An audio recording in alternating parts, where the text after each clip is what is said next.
તો હવે જોઈશું સમાચાર વિસ્તારથી। તો પ્રધાનમંત્રી નરેન્દ્ર મોદીના ગુજરાત પ્રવાસ બાદ હવે કેન્દ્રીય ગૃહમંત્રી અમિત શાહ સુરત પ્રવાસે આવતા રાજકીય વર્તુળોમાં ભારે ચર્ચાનો વિષય બન્યો છે। અમિત શાહ આજે સાંજે સુરતની મુલાકાતે આવ્યા છે અને રાત્રિ રોકાણ સુરત સર્કિટ હાઉસમાં કરી રહ્યા છે। સોમવારે ઇસ્કોન મંદિરના ભૂમિપૂજન માટે જશે, ત્યારબાદ રાજકોટ રવાના થશે। અમિત શાહના રાત્રિ રોકાણના કારણે સર્કિટ હાઉસ પોલીસ છાવણીમાં ફેરવાઈ ગયું છે। મોદી અને શાહની બેક ટુ બેક ગુજરાત મુલાકાતોને પગલે રાજ્યના રાજકારણમાં મોટા ફેરફારોના સંકેતો મળી રહ્યા છે। ખાસ કરીને મંત્રીમંડળમાં ફેરફાર અને સંગઠનમાં નવા ચહેરાઓની નિમણૂક અંગેની અટકણો વધુ મજબૂત બની છે। ગૃહમંત્રી અમિત શાહ સાંજે 7 વાગ્યે સુરત પહોંચી ગયા અને સર્કિટ હાઉસમાં રાત્રિ રોકાણ કર્યું। સૂત્રોના જણાવ્યા અનુસાર અમિત શાહ આ દરમિયાન ગુજરાત ભાજપના અનેક નેતાઓ, મંત્રીઓ અને સંગઠનના પદાધિકારીઓને મળી શકે છે। આ બેઠકોમાં આગામી સમયમાં ભાજપની રણનીતિ, સંગઠનાત્મક ફેરફારો અને સંભવિત મંત્રીમંડળ વિસ્તરણ જેવા મુદ્દાઓ પર ગહન ચર્ચા થવાની શક્યતા છે। રાજકીય બેઠકો ઉપરાંત અમિત શાહના પ્રવાસનો એક મહત્વપૂર્ણ ભાગ સોમવારે સવારે યોજાનાર ઇસ્કોન મંદિરનું ભૂમિપૂજન છે। આ કાર્યક્રમ સુરતના કોસમાળા એન્થમ સર્કલ ખાતે યોજાશે, જ્યાં 101 કરોડના ખર્ચે એક ભવ્ય મંદિરનું નિર્માણ થશે। આ મંદિર માત્ર ધાર્મિક પ્રવૃત્તિઓનું કેન્દ્ર નહીં, પરંતુ સમાજ કલ્યાણનું પણ મોટું માધ્યમ બનશે। મંદિર પરિસરમાં મહિલા રોજગાર કેન્દ્ર, આરોગ્ય ક્લિનિક અને ગરીબો માટે મફત ભોજનની સુવિધા જેવી સામાજિક પહેલ પણ શરૂ કરવામાં આવશે। અમિત શાહ આ ભૂમિપૂજન સમારોહમાં હાજરી આપ્યા બાદ ફરી રાજકોટ કાર્યક્રમમાં રવાના થશે। આ મુલાકાત સુરત માટે ધાર્મિક અને રાજકીય એમ બંને રીતે મહત્વપૂર્ણ સાબિત થવાની અપેક્ષા છે અને ગુજરાતના ભવિષ્યના રાજકારણને દિશા નક્કી કરવામાં પણ તેનું યોગદાન હોઈ શકે છે। અમિત શાહ 10 વર્ષ પછી સુરતમાં સર્કિટ હાઉસ ખાતે રાત્રિ રોકાણ કર્યું છે। મંદિરના નિર્માણ પાછળનો હેતુ સમાજ કલ્યાણનો પણ છે। આ પ્રોજેક્ટ અંતર્ગત સ્ત્રી સશક્તિકરણને વેગ આપવા માટે એક વિશેષ મહિલા રોજગાર કેન્દ્રનું નિર્માણ કરવામાં આવશે। જરૂરિયાતમંદ લોકો માટે મંદિર પરિસરમાં આરોગ્યલક્ષી ક્લિનિકની સુવિધા પણ ઉપલબ્ધ હશે। ભાજપાના પ્રદેશ અધ્યક્ષનું ગૂંચવાયેલું કોકડું અને અંદરો-અંદર પક્ષમાં ગરમાયેલું શીત યુદ્ધ ટાણે હવે મંત્રીમંડળનું વિસ્તરણ સહિતના પ્રશ્નો વચ્ચે ગૃહમંત્રીની સુરતમાં હાજરીથી રાજકારણમાં ગરમાટો આવ્યો છે। સુરતમાં યોજાઈ નમો યુવા રન, જે દેશભરમાં એક સાથે 75 સ્થળો પર યોજાઈને વિશ્વ રેકોર્ડના કીર્તિમાન સ્થાપિત કર્યું। એક સાથે લાખો યુવાઓએ ભાગ લઈને મેરેથોનમાં જોડાયા। આ નમો યુવા રનનો મુખ્ય ઉદ્દેશ્ય યુવાઓને નશાના દૂષણમાંથી દૂર લાવવાનો છે। કાર્યક્રમ પ્રધાનમંત્રી નરેન્દ્ર મોદીના 75મા જન્મદિવસની ઉજવણીના ભાગરૂપે યોજાયો હતો અને નશામુક્ત ભારતના સંકલ્પ સાથે 3.6 કિલોમીટરના રનનું આયોજન કરવામાં આવ્યું। વડાપ્રધાન નરેન્દ્ર મોદીના 75મા જન્મદિવસની ઉજવણીના ભાગરૂપે નશામુક્ત ભારતના સંકલ્પ સાથે આજે સુરત સહિત દેશભરના 75 સ્થળોએ એક સાથે નમો યુવા રનનું આયોજન કરવામાં આવ્યું હતું। આ ઇવેન્ટમાં લાખો યુવાનોએ ભાગ લઈને એક નવો વિશ્વ રેકોર્ડ સ્થાપિત કર્યો છે। આ મેરેથોનનો મુખ્ય ઉદ્દેશ્ય યુવા પેઢીને નશાના દૂષણમાંથી બહાર લાવી સ્વસ્થ અને સશક્ત સમાજનું નિર્માણ કરવાનું છે। સુરતમાં વીર નર્મદ દક્ષિણ ગુજરાત યુનિવર્સિટીના મુખ્ય ગેટથી શરૂ થયેલી 3.6 કિલોમીટરની આ દોડમાં 10,000થી વધુ સ્પર્ધકો જોડાયા હતા। સ્પર્ધકોએ નમો યુવા રનની ટી શર્ટ પહેરીને ફિટ ઇન્ડિયા અને ખેલો ઇન્ડિયાનો લોક સંદેશ પણ ફેલાવ્યો હતો। આ મેરેથોનમાં શાળા, કોલેજો, સામાજિક સંસ્થાઓ, સમાજના વિવિધ ક્ષેત્રના લોકો અને રાજકીય નેતાઓ સહિતના મોટી સંખ્યામાં ઉત્સાહભેર જોડાયા હતા। આ કાર્યક્રમ વડાપ્રધાનના જન્મદિવસ નિમિત્તે ઉજવાઈ રહેલા નમો સેવા પખવાડિયાનો એક ભાગ છે। આ મેરેથોન દ્વારા માત્ર એક વિશ્વ રેકોર્ડ જ નથી બન્યો, પરંતુ યુવાનોમાં દેશ અને સમાજ પ્રત્યે જાગૃતિ અને જવાબદારીની ભાવના પણ જગાડવામાં આવી છે। આ સફળ આયોજને દર્શાવે છે કે યુવા પેઢી નશાના દૂષણમાંથી બહાર આવીને સ્વસ્થ જીવનશૈલી અપનાવવા માટે કટિબદ્ધ છે। આ કાર્યક્રમ માત્ર ફિટનેસનો પ્રચાર જ નથી, પરંતુ યુવાઓમાં દેશપ્રેમ અને સ્વસ્થ જીવન માટેની લાગણી પણ મજબૂત કરે છે। દેશભરના 75 સ્થળોએ એકસાથે યોજાયેલા આ રનની સફળતા બતાવે છે કે યુવાઓમાં સ્વસ્થ જીવન અને નશામુક્ત સમાજ માટે મજબૂત ઈચ્છા છે. યુવાનોના આ ઉત્સાહ અને સમગ્ર દેશમાં નમો યુવા રનની સફળતા દર્શાવે છે કે સ્વસ્થ અને નશામુક્ત ભારત માટે ભાવિ પેઢી તૈયાર છે. આવનારા દિવસોમાં આવી પ્રવૃત્તિઓ વધુ શહેરો અને ગ્રામ્ય વિસ્તારોમાં પણ યોજાશે, જેથી દેશભરમાં યુવાઓમાં સ્વચ્છ અને ફિટ જીવન માટે જાગૃતિ વધે. સુરતની જાણીતી ડાયમંડ હોસ્પિટલમાં એક જ દિવસમાં 23 બાળકોના જન્મથી ખુશીના ઝરણા વહ્યા. 24 કલાકમાં 14 દીકરીઓ અને 9 દીકરાના જન્મથી હોસ્પિટલ આખી બાળકોની કિલકારીએ ગુંજી ઉઠી. ખાસ વાત એ છે કે અહીં દીકરીના જન્મ માટે નિઃશુલ્ક સારવાર આપવામાં આવે છે. તેમજ એકથી વધુ દીકરીનો જન્મ થાય તો હોસ્પિટલ તરફથી 1 લાખ રૂપિયાનો બોન્ડ પણ આપવામાં આવે છે. આ પહેલથી દીકરીના જન્મ પ્રત્યે સકારાત્મક સંદેશ ફેલાઈ રહ્યો છે. ડાયમંડ એસોસિએશન આરોગ્ય સમિતિ સંચાલિત માતૃશ્રી રામુબા તેજાણી તથા માતૃશ્રી શાંતાબા વિડિયા હોસ્પિટલ ડાયમંડ હોસ્પિટલમાં તારીખ 19 સપ્ટેમ્બર 2025ના રોજ એક જ દિવસમાં 24 કલાકમાં કુલ 23 ડિલિવરી થતાં હોસ્પિટલનું વાતાવરણ બાળકોના કિલકિલાટથી ગુંજી ઉઠ્યું હતું. આ 23 જન્મેલા બાળકોમાં 14 દીકરી અને 9 દીકરાનો સમાવેશ થાય છે. આ સિદ્ધિ બદલ ડાયમંડ હોસ્પિટલના સ્ત્રી રોગ વિભાગના gynaecologist doctor Bhavesh Parmar, doctor Kalpana Patel, doctor Jil Gajera, resident doctor Archit Kanthariya, doctor Darshan Virani, doctor Utsav Savani તેમજ પીડિયાટ્રિશિયન વિભાગના ડોક્ટર અલ્પેશ સિંઘવી, ડોક્ટર દિવ્યા રંગૂનવાલા અને paediatric resident doctor, medical officer અને ઓટી વિભાગના સ્ટાફમાં ખુશીનો માહોલ જોવા મળ્યો હતો.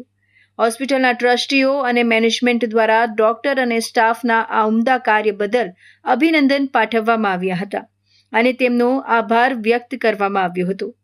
ડાયમંડ હોસ્પિટલની સેવાઓ વિશે વાત કરતા અહીં રોજની ઓપીડીમાં 950થી 1000 દર્દીઓ લાભ લઈ રહ્યા છે અને દર મહિને સરેરાશ 300થી 350 ડિલિવરી થાય છે. હોસ્પિટલનો મુખ્ય ઉદ્દેશ્ય સમાજના દરેક વર્ગને પોસાય તેવી રીતે આરોગ્ય સેવાઓ પૂરી પાડવાનું છે. હોસ્પિટલ દ્વારા નોર્મલ ડિલિવરીનો ચાર્જ માત્ર 1800 રૂપિયા લેવામાં આવે છે અને જો દીકરીનો જન્મ થાય તો કોઈ ચાર્જ લેવામાં આવતો નથી. સિઝેરિયન ડિલિવરી માટેનો ચાર્જ માત્ર 5000 રૂપિયા છે અને દીકરી જન્મે તો આ ચાર્જ ઘટાડીને 3200 રૂપિયા કરવામાં આવે છે. આ ઉપરાંત હોસ્પિટલ બેટી બચાવો બેટી વધાવો યોજનાને સાર્થક કરવામાં પણ મોટો ફાળો આપી રહી છે. જો કોઈ દંપતીને ત્યાં એક કરતાં વધારે દીકરીનો જન્મ થાય તો પ્રત્યેક દીકરીને હોસ્પિટલ તરફથી 1 લાખ રૂપિયાના બોન્ડ આપવામાં આવે છે. અત્યાર સુધીમાં 2500 દીકરીઓને કુલ 25 કરોડના બોન્ડ આપી દીધા છે, જે સમાજમાં દીકરીઓના મહત્વને ઉજાગર કરી રહ્યું છે અને અન્ય સંસ્થાઓ માટે એક નવી રાહ ચીંધી રહ્યું છે. ઔદ્યોગિક નગરી સુરતના ઉધના વિસ્તારમાં કેમિકલ માફિયાઓ ફરી બેફામ બન્યા છે. ઉધના રેલવે સ્ટેશન પાસે ડ્રેનેજ લાઇનમાંથી કેમિકલયુક્ત પાણી બહાર આવતા સ્થાનિકો ભારે હાલાકીનો સામનો કરી રહ્યા છે. ચોમાસામાં વરસાદી પાણી સાથે ભળેલું આ ઝેરી પાણી રસ્તાઓ પર ફેલાતા લોકોના સ્વાસ્થ્ય માટે ગંભીર જોખમ ઊભું થયું છે. વિવિધ રંગનું પાણી, ક્યારે લાલ, ક્યારે ગુલાબી અને હવે ભૂરા રંગનું ડ્રેનેજમાંથી બહાર નીકળતું હોવા છતાં સુરત મ્યુનિસિપલ કોર્પોરેશન અને ગુજરાત પ્રદૂષણ નિયંત્રણ બોર્ડ તરફથી કોઈ અસરકારક કાર્યવાહી નથી થઈ. ઉદ્યોગોમાંથી નીકળતું કેમિકલયુક્ત પાણી ટ્રીટમેન્ટ વગર સીધું ડ્રેનેજમાં છોડી દેવાતા પર્યાવરણ અને જાહેર આરોગ્ય બંને જોખમમાં મુકાયા છે. સ્થાનિકોએ અનેકવાર રજૂઆત કરી હોવા છતાં વહીવટીતંત્રની નિષ્ક્રિયતા સામે લોકોમાં ભારે રોષ જોવા મળી રહ્યો છે. ઔદ્યોગિક નગરી તરીકે જાણીતા સુરતના ઉધના વિસ્તારમાં કેમિકલ માફિયાઓ ફરી એકવાર બેફામ બન્યા છે. ઉધના રેલવે સ્ટેશન પાસે આવેલા વિસ્તારમાં ડ્રેનેજ લાઇનમાંથી કેમિકલયુક્ત પાણી બહાર આવતા સ્થાનિકો ભારે હાલાકીનો સામનો કરી રહ્યા છે. ચોમાસાની ઋતુમાં વરસાદી પાણી સાથે ભળેલું આ કેમિકલયુક્ત પાણી રસ્તાઓ પર ફરી વળ્યું છે, જેના કારણે લોકોને તેમાંથી પસાર થવાની ફરજ પડી રહી છે. આ એક ગંભીર સમસ્યા છે. કારણ કે આ પ્રદૂષિત પાણીમાં પગ મૂકવાથી ચામડીના રોગો અને અન્ય સ્વાસ્થ્ય સંબંધિત સમસ્યાઓ થવાનો ભય રહે છે. છેલ્લા કેટલાક સમયથી આ વિસ્તારમાં જુદા જુદા રંગના પાણી બહાર આવવાની ઘટનાઓ સામે આવી છે. પહેલા લાલ, પછી ગુલાબી અને હવે ભૂરા રંગનું પાણી ડ્રેનેજમાંથી બહાર નીકળ્યું છે, જે સ્પષ્ટપણે દર્શાવે છે કે ઔદ્યોગિક કચરો બેફામ રીતે ડ્રેનેજમાં ઠાલવવામાં આવી રહ્યો છે. સ્થાનિકોએ આ અંગે અનેકવાર સુરત મ્યુનિસિપલ કોર્પોરેશન અને ગુજરાત પ્રદૂષણ નિયંત્રણ બોર્ડને રજૂઆતો કરી છે, છતાં કોઈ નક્કર કાર્યવાહી કરવામાં આવી નથી. સ્થાનિક વહીવટી તંત્રની નિષ્ક્રિયતા સામે લોકોમાં ભારે રોષ જોવા મળી રહ્યો છે. આશ્ચર્યની વાત તો એ છે કે ઉધનાના ધારાસભ્ય દ્વારા પણ આ અંગે અધિકારીઓને રજૂઆત કરવા છતાં પરિસ્થિતિ જેસે તે રહી છે. અધિકારીઓ દ્વારા તેમની વાતને પણ ગંભીરતાથી લેવામાં આવતી નથી. ઉદ્યોગોમાંથી નીકળતા કેમિકલયુક્ત પાણીને ટ્રીટમેન્ટ પ્લાન્ટમાં ટ્રીટ કર્યા વગર સીધું ડ્રેનેજમાં છોડી દેવાતા પર્યાવરણ અને જાહેર સ્વાસ્થ્ય બંને જોખમમાં મુકાયા છે. આ પરિસ્થિતિ જોતા જણાય છે કે કેમિકલ માફિયાઓ પર કડક નિયંત્રણ લાવવાની તાત્કાલિક જરૂર છે. જો આ પ્રદૂષણ પર અંકુશ નહીં આવે તો આગામી સમયમાં વધુ ગંભીર પરિણામો આવી શકે છે. આ મુદ્દે કડક પગલાં લેવા અને જવાબદાર ઉદ્યોગો સામે કાર્યવાહી કરવા માટે વહીવટી તંત્ર અને સરકાર દ્વારા તાત્કાલિક હસ્તક્ષેપ કરવો અત્યંત જરૂરી છે. તો હવે સમય છે એક વિરામનો.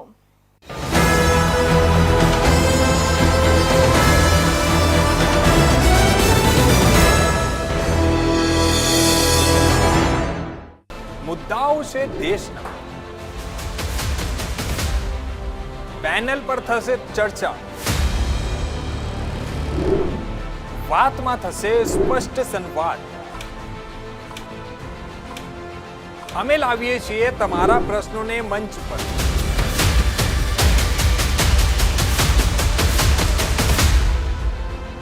કેમ કે સમસ્યા તમારી, લડત તમારી. જુઓ મારી સાથે ફક્ત इंडिया न्यूज गुजरात पर.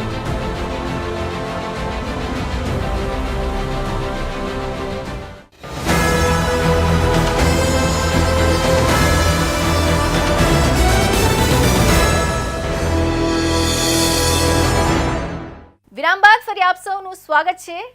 સુરતના રાંદેર વિસ્તારમાં આવેલા એક બંગલામાં ચાલી રહેલી દારૂની મહેફિલ પર પોલીસે દરોડો પાડીને 5 કપલ સહિત કુલ 13 લોકોને ઝડપી પાડ્યા છે. દારૂનો નશો એટલો હતો કે રેડ દરમિયાન કેટલીક મહિલાઓ તો ચાલી પણ શકે તેમ ન હતી. પોલીસે દારૂની બોટલ, બિયર અને મોબાઈલ ફોન સહિત કુલ 1,21,000નો મુદ્દામાલ જપ્ત કર્યો છે.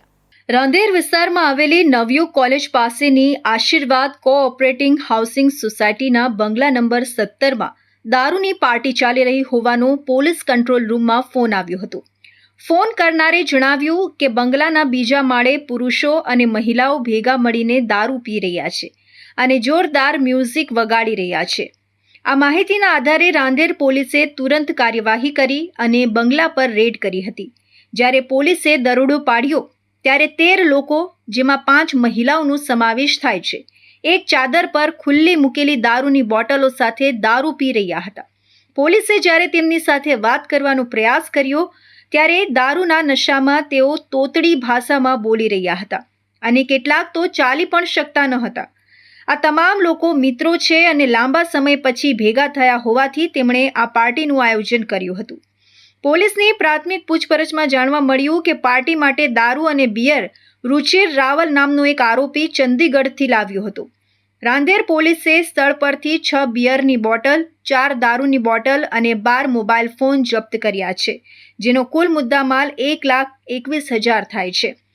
તમામ 13 આરોપીઓનું સિવિલ હોસ્પિટલ ખાતે મેડિકલ ટેસ્ટ કરાવવામાં આવ્યું છે અને રાંદેર પોલીસે આ અંગે કાયદેસરની કાર્યવાહી હાથ ધરી છે. આ ઘટના ફરી એકવાર સુરતમાં દારૂબંધીના કડક અમલ સામે સવાલો ઊભા કરે છે. આ કેસમાં વધુ તપાસ ચાલુ છે. આરોપીઓમાં હિમાંશુ મહેતા, વિમલ મહેતા, રુચિર રાવલ, મંથન પારેખ, દીપેન લવાણા, અમિત પંચોલી, નીરજ મોરકર, હાર્દિક જોશી અને 5 મહિલાઓનો સમાવેશ થાય છે. તો સુરતના ઈચ્છાપોર વિસ્તારમાં કવાસ પાટિયા પાસે એક ગમખ્વાર અકસ્માતમાં 70 વર્ષીય વૃદ્ધાનું કરુણ મોત થયું છે. ફ્રૂટની લારી લઈને ઘરે જઈ રહેલા વૃદ્ધાને એક બેફામ ડમ્પર ચાલકે ટક્કર મારી કચડી નાખતા આ ઘટના બની હતી.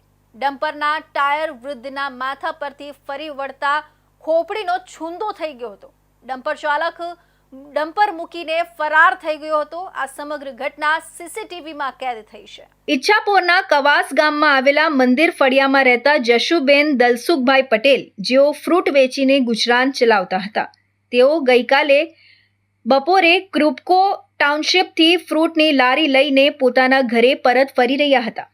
કવાસ પાટિયા પાસે પહોંચતા જ એક ડમ્પર ચાલકે તેમને જોરદાર ટક્કર મારી હતી. આ ટક્કર એટલી ભયંકર હતી કે ડમ્પરનું ટાયર જશુબેનના માથા પર ફરી વળ્યું, જેના કારણે તેમનું માથું છૂંદાઈ ગયું અને ઘટના સ્થળે જ તેમનું પ્રાણ પંખેરું ઉડી ગયું. આ અકસ્માત સર્જ્યા બાદ ડમ્પરનો ડ્રાઈવર વાહન સ્થળ પર જ છોડીને ફરાર થઈ ગયો હતો. ઘટનાની જાણ થતાં જ આસપાસના લોકો એકઠા થઈ ગયા અને તેમણે પોલીસને જાણ કરી હતી.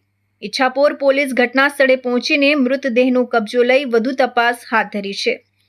મૃતક જશુબેન પટેલને સંતાનમાં 2 પુત્ર અને 2 પુત્રી છે. આ કરુણ ઘટનાથી સમગ્ર પરિવાર અને ગામમાં શોકનો માહોલ છવાઈ ગયો છે. પરિવારજનો દ્વારા પણ બેફામ ચાલતા ડમ્પર ચાલકો સામે કડક કાર્યવાહી કરવાની માંગ કરવામાં આવી છે. આ દુર્ઘટના બાદ સ્થાનિકોમાં ભારે રોષ જોવા મળી રહ્યો છે. હજીરા રોડ પર બેફામ રીતે ડમ્પર ચલાવતા ડ્રાઈવરો દ્વારા અવારનવાર અકસ્માતો સર્જાતા હોવાનું સ્થાનિકો જણાવી રહ્યા છે. ભૂતકાળમાં પણ આવા અનેક અકસ્માતોમાં ઘણા લોકોએ પોતાનો જીવ ગુમાવ્યો છે. સ્થાનિક લોકોએ પોલીસ પાસે માંગ કરી છે કે આવા બેફામ ડમ્પર ચાલકો સામે કડક કાર્યવાહી કરવામાં આવે અને ભવિષ્યમાં આવા બનાવો ન બને તે માટે યોગ્ય પગલાં લેવામાં આવે. સુરતના વેસુ વિસ્તારમાં આવેલી Mahavir health and medical relief હોસ્પિટલના નવનિર્મિત કેન્સર વિભાગ આગ લાગવાની ઘટનાને પગલે ભારે અફરાતફરી મચી હતી. શોર્ટ સર્કિટના કારણે આગ લાગી હોવાનું જાણવા મળી રહ્યું છે. ચારે બાજુએ ફેલાયેલા ધુમાડાના કારણે અંદર ફસાયેલા 12 કર્મચારીઓના જીવ તાળવે ચોંટી ગયા હતા. જોકે ફાયર વિભાગની સમયસરની કામગીરીને કારણે કોઈ જાનહાનિ થઈ નથી અને તમામ લોકોને સુરક્ષિત બહાર કાઢી લેવામાં આવ્યા હતા. મહાવીર હોસ્પિટલના નવનિર્મિત 10 માળના કેન્સર વિભાગની બિલ્ડિંગમાં આગની ઘટના બની હતી. મળતી માહિતી મુજબ હોસ્પિટલમાં નવા મશીનોનું ઇન્સ્ટોલેશનનું કામ ચાલી રહ્યું હતું, ત્યારે શોર્ટ સર્કિટ થતાં આગ લાગી હતી, જેના કારણે આખી બિલ્ડિંગમાં ધુમાડો ફેલાઈ ગયો હતો. જેના કારણે અંદર કામ કરી રહેલા કર્મચારીઓ ગભરાઈ ગયા હતા. જો કે કેટલાક કર્મચારીઓ તાત્કાલિક બહાર નીકળી ગયા હતા, પરંતુ 12 જેટલા લોકો અંદર ફસાઈ ગયા હતા. હોસ્પિટલમાં ફસાયેલા 12 લોકોનું રેસ્ક્યુ કરાયું હતું. ઘટનાની જાણ થતાં જ ફાયર બ્રિગેડની 6 થી વધુ ગાડીઓ અને 2 હાઇડ્રોલિક પ્લેટફોર્મ સાથેનો કાફલો ઘટના સ્થળે પહોંચી ગયો હતો. ધુમાડાના ગોટે ગોટાના કારણે રેસ્ક્યુ કામગીરી પડકારજનક બની હતી. અંદર ફસાયેલા 8 લોકોમાં 4 યુવતીઓ અને 4 સિક્યોરિટી ગાર્ડનો સમાવેશ થાય છે.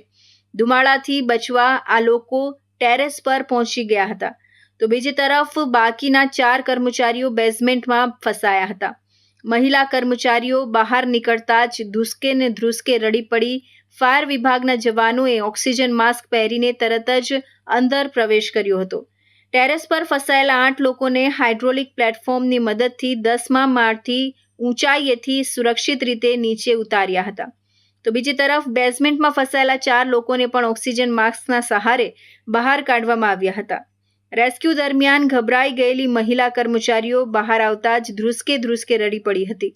રેસ્ક્યુ કરાયેલી 4 યુવતીઓને ધુમાડો શ્વાસમાં જવાના કારણે શ્વાસ લેવામાં તકલીફ થઈ રહી હતી, જેથી તેમને તાત્કાલિક એમ્બ્યુલન્સમાં બેસાડીને નજીકની મહાવીર હોસ્પિટલમાં જ તબીબી સારવાર આપવામાં આવી હતી.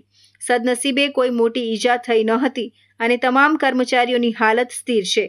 ઘટના સ્થળે પોલીસ પણ તાત્કાલિક પહોંચી હતી અને સ્થિતિને નિયંત્રણમાં લીધી હતી. ઉલ્લેખનીય છે કે જાન્યુઆરી મહિનામાં કેન્દ્રીય ગૃહ અને સહકાર મંત્રી અમિત શાહના હસ્તે સુરતના વેસુ સ્થિત મહાવીર આરોગ્ય અને રાહત સોસાયટી દ્વારા ₹250 કરોડના ખર્ચે નવનિર્મિત આધુનિક સુવિધાથી સજ્જ બાબુલાલ રૂપચંદ શાહ મહાવીર કેન્સર હોસ્પિટલ અને ફૂલચંદભાઈ જયકિશનદાસ વખારિયા સેનેટોરિયમનું લોકાર્પણ કર્યું હતું. મહાવીર કેન્સર હોસ્પિટલમાં 13 માળ સાથે 2,75,000 સ્ક્વેર ફીટમાં 110 બેડ અને 36 રૂમ સાથેનું સેનેટોરિયમ, MIR, પેટ સીટી સ્કેન, ઇમ્યુનોથેરાપી સાથેની અનેક વિવિધ સારવાર ઉપલબ્ધ છે.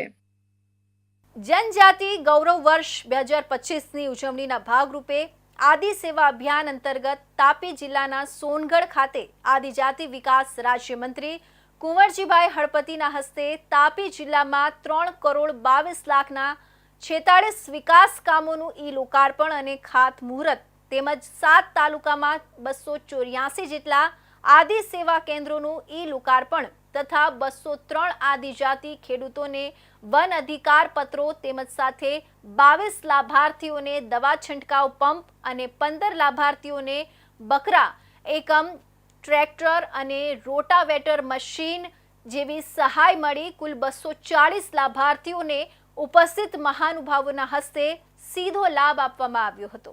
ગામડાના આદિવાસી ભાઈ બહેનોને હવે જિલ્લા કે તાલુકા સુધી જવાની જરૂર નહીં રહે. આજે 284 જેટલા આદિ સેવા કેન્દ્રના ખુલ્લા મુકાયા છે, જેના મારફતે સરકારની વિવિધ સેવાઓ સીધી ગામના દરવાજે જ મળશે. આ શબ્દ હતા મંત્રી કુંવરજીભાઈ હળપતિના. આદિ સેવા અભિયાનથી 2023 સુધી આત્મનિર્ભર આદિવાસી સમાજનું સ્વપ્ન સાકાર થશે. વધુમાં મંત્રી કુંવરજીભાઈ હળપતિએ સૌ આદિવાસી યુવાનો, મહિલા મંડળો અને સ્વસહાય જૂથોને અનુરોધ કર્યો હતો કે તેઓ આદિ સાથી અને આદિ સહયોગી તરીકે જોડાઈ સમાજના સર્વાંગી વિકાસમાં પોતાનો ફાળો આપે. અભિયાન અંતર્ગત જિલ્લામાં 284 જેટલા આદિ સેવા કેન્દ્રો કાર્યરત કરવામાં આવ્યા છે, જેનું પણ મંત્રીના હસ્તે લોકાર્પણ કરી ખુલ્લા મુકાયા હતા. આ કેન્દ્રો મારફતે આરોગ્ય, શિક્ષણ, રોજગાર, પોષણ અને શાસન સંબંધિત તમામ સેવાઓ ગામના દરવાજે જ ઉપલબ્ધ થશે. આથી આદિવાસી ભાઈ બહેનોને હવે જિલ્લા કે તાલુકા સુધી જવાની જરૂર નહીં રહે અને સમય, ખર્ચ તથા પરેશાનીમાં ઘટાડો થશે. આજે તાપી જિલ્લામાં અમારા 3 પ્રકારના પ્રોગ્રામ હતા. એક તો આદિ કર્મયોગી, એટલે જે સરકારી અધિકારીઓ છે તે કર્મયોગી બનીને છેવાડાનો માંડવી કહી શકાય ત્યાં સુધી પહોંચે અને આદિવાસીઓને લાભ કઈ રીતે પહોંચાડી શકાય એના માટે ભારતીય જનતા પાર્ટીની સરકાર અને ગુજરાતના મૃદુ અને મક્કમ સ્વભાવના મુખ્યમંત્રી ભૂપેન્દ્રભાઈએ પહેલ કરી છે. અને સાથે સાથે આદિ સાથી એટલે કે અમારા જે આંગણવાડી આશા વર્કર બહેનો છે એ બધા જ લોકો પણ આદિવાસી વિસ્તારમાં જઈને જે ખરેખર લાભાર્થીથી વંચિત છે તેવા લાભાર્થીને શોધીને એનો લાભ કઈ રીતે મળે તે પ્રકારનું આયોજન અમારી સરકાર દ્વારા કરવામાં આવ્યું છે. અને ત્રીજી વાત એ છે કે જે આ વિસ્તારમાં વર્ષોથી જંગલ જમીનમાં રહેતા લોકો એને સનદ મળી ગઈ પણ એને હકપત્રકો નહોતા મળ્યા, એટલે આજથી અમે એમને હકપત્રક એનાયત કર્યો છે ને તેને કારણે 7, 12 અને 8 ની અંદર એમના ઉતારામાં નામ આવશે અને વારસાઈ પેઢી કરી શકે એવા પ્રકારની યોજના અમે આજથી અહીંથી લોન્ચિંગ કરી છે. અને આવનારા દિવસોમાં 1 ઓક્ટોબરથી તે 15 નવેમ્બર સુધી ફરી પાછા અમે FRAની જમીન આપવા માટે પણ એક કાર્યવાહી તજવીજ કરી રહ્યા છે. આ પહેલથી તાપી જિલ્લાના આદિવાસી વિસ્તારોમાં સર્વાંગી વિકાસને નવી દિશા મળશે અને લોકોના જીવન સ્તર ઊંચે ઉઠશે. તો આ હતા ઇન્ડિયા ન્યૂઝ ગુજરાતના ખાસ બુલેટિન, આપણું સુરતના મહત્વના સમાચાર. નવા સમાચાર સાથે ફરી મળીશું. ત્યાં સુધી જોતા રહેજો ઇન્ડિયા ન્યૂઝ ગુજરાત.